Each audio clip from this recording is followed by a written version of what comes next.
கவனமாக கேளுங்கள். சிறு இடைவேளைகள் கூட அவர்களின் உண்மையான உணர்ச்சிகளை வெளிப்படுத்தலாம். கண் அசைவுகள், பார்வை மாற்றங்களை கவனியுங்கள். பார்வையை தவிர்ப்பது சங்கடம் அல்லது பொய் உணர்வை காட்டலாம். உடல்நிலையை கவனியுங்கள். இறுக்கமாக உட்காருதல், கட்டாயமான சிரிப்பு உள்ளார்ந்த ஏமாற்றத்தை காட்டலாம். குரல் சுருதியை கவனியுங்கள். திடீரென உயர்வதும் அல்லது நடுங்குவதும் சோர்வு அல்லது பதட்டத்தின் அறிகுறி. பேசும் வேக மாற்றங்களை கவனியுங்கள். திடீரென வேகமாக அல்லது மெதுவாக பேசுதல் பதட்டத்தை காட்டலாம்.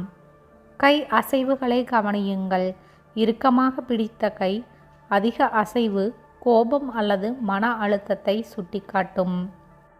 மூச்சு விடும் விதத்தை கவனியுங்கள். ஆழமில்லாத வேகமான மூச்சு பயம் அல்லது பதட்டத்தின் அறிகுறி. இந்த அனைத்தையும் ஒன்றாக இணைத்து கவனியுங்கள். ஒரே ஒரு அறிகுறி மட்டுமே பார்த்து முடிவு செய்யாதீர்கள்.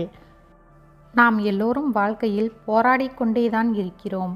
யாருக்கு தெரியும், நீங்கள் இன்று காட்டும் ஒரு சிறிய புரிதல் ஒரு மனிதனின் வாழ்க்கையை மாற்றக்கூடும். அவர்களின் உணர்ச்சிகளை உணர முயற்சியுங்கள். நன்றி.